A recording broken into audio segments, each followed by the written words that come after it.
سبحان اللہ والحمد للہ۔ حابل اور قابل۔ زمین پر سب سے پہلا قاتل قابل اور سب سے پہلے مقتول حابل ہیں۔ قابل و حابل یہ دونوں حضرت آدم علیہ السلام کے فرزند ہیں۔ ان دونوں کا واقعہ یہ ہے کہ حضرت حوا رضی اللہ تعالی عنہا کے ہر حمل میں سے ایک لڑکا اور ایک لڑکی پیدا ہوتے تھے، اور ایک حمل کے لڑکے کا دوسرے حمل کی لڑکی سے نکاح کیا جاتا تھا۔ اس دستور کے مطابق حضرت آدم علیہ السلام نے قابل کا نکاح لیوازا سے جو حابل کے ساتھ پیدا ہوئی تھی کرنا چاہا، مگر قابل اس پر راضی نہ ہوا کیونکہ اقلیمہ زیادہ خوبصورت تھی، اس لیے وہ اس کا طالب ہوا۔ حضرت آدم علیہ السلام نے اس کو سمجھایا کہ اقلیمہ تیرے ساتھ پیدا ہوئی ہے، اس لیے وہ تیری بہن ہے، اس کے ساتھ تیرا نکاح نہیں ہو سکتا، مگر قابل اپنی ضد پر عرض رہا۔ بالآخر حضرت آدم علیہ السلام نے یہ حکم دیا کہ تم دونوں اپنی اپنی قربانیاں خداوند عز و جل کے دربار میں پیش کرو، جس کی قربانی مقبول ہوگی وہی اقلیمہ کا حقدار ہوگا۔ اس زمانے میں قربانی کی مقبولیت کی یہ نشانی تھی کہ آسمان سے ایک آگ اتر کر اس کو کھا لیتی تھی۔ چنانچہ قابل نے گھیوں کے کچھ بالیاں اور حابل نے ایک بکری قربانی کے لیے پیش کی۔ قربانی کس کی قبول ہوئی؟ آسمان کی آگ نے حابل کی قربانی کو کھا لیا اور قابل کے گھیوں کو چھوڑ دیا۔ اس بات پر قابل کے دل میں بغض و حسد پیدا ہو گیا۔ اس نے حابل کو قتل کر دینے کی ٹھان لی۔ حابل سے کہ آسمانی آگ نے حابل کی قربانی کو کھا لیا اور قابل کے گھیوں کو چھوڑ دیا۔ اس بات پر قابل نے دل میں بغض و حسد پیدا ہو گیا۔ اس نے حابل کو قتل کر دینے کی ٹھان لی اور حابل سے کہہ دیا کہ میں تجھ کو قتل کر دوں گا۔ حابل نے کہا کہ قربانی قبول کرنا اللہ پاک کا کام ہے اور وہ متقی بندوں کی ہی قربانی قبول کرتا ہے۔ اگر تو متقی ہوتا تو ضرور تیری قربانی قبول ہوتی۔ ساتھ ہی حابل نے یہ بھی کہہ دیا کہ اگر تو میرے قتل کے لیے ہاتھ بڑھائے گا تو میں تجھ پر اپنا ہاتھ نہیں اٹھاؤں گا، کیونکہ میں اللہ سے ڈرتا ہوں۔ میں یہ چاہتا ہوں کہ میرا اور تیرا گناہ دونوں تیرے ہی پالے پڑے اور تو دوزخی ہو جائے، کیونکہ بے انصافوں کی یہی سزا ہے۔ آخر قابل نے اپنے بھائی حابل کو قتل کر دیا۔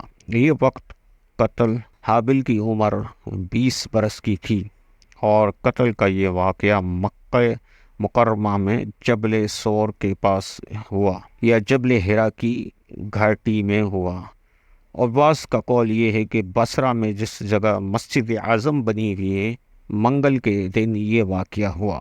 قابل کو لاش دفن کرنا کیسے سیکھا؟ جب قابل نے حابل کو قتل کر دیا تو چونکہ اس سے پہلے کوئی آدمی مرا ہی نہیں تھا، اس لیے قابل حیران تھا کہ بھائی کی لاش کا کیا کرے۔ چونکہ کئی دنوں تک وہ لاش کو اپنے پیٹھ پر لادے پھرا، پھر اس نے دیکھا کہ دو کوے آپس میں لڑے اور ایک دوسرے کو مار ڈالا۔ پھر زندہ کوئی اپنی چونچ اور پنجوں سے زمین کی کھدائی کی کر کے ایک گھڑا اور اس میں ایک گھڑا کھودا اور اس میں مرے ہوئے کوے کو ڈال کر مٹی سے دبا دیا۔ یہ منظر دیکھ کر قابل کو معلوم ہوا کہ مرد کی لاش کو زمین میں دفن کرنا چاہیے، چنانچہ اس نے کھود کر اس میں بھائی کی لاش کو دفن کر دیا۔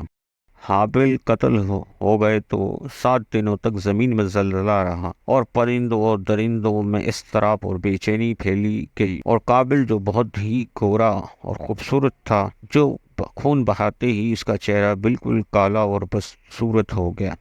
آدم علیہ السلام کو بہت زیادہ رنج ہوا، یہاں تک کہ حابل کے رنج و غم میں 100 برس تک کبھی آپ کو ہنسی نہیں آئی۔ قابل کا انجام۔ حضرت آدم علیہ السلام نے شدید غضبناک ہو کر قابل کو بھٹکار کر اپنے دربار سے نکال دیا اور بدنصیب اقلیمہ کو ساتھ لے کر یمن کی سرزمین عدن میں چلا گیا۔ وہاں ابلیس اس کے پاس آیا۔ ابلیس نے کہا کہ حابل کی قربانی کو آگ نے اس لیے کھا لیا کہ وہ آگ کی پوجا کیا کرتا تھا، لہذا تو بھی ایک آگ کا مندر بنا کر آگ کی پرستش کیا کر۔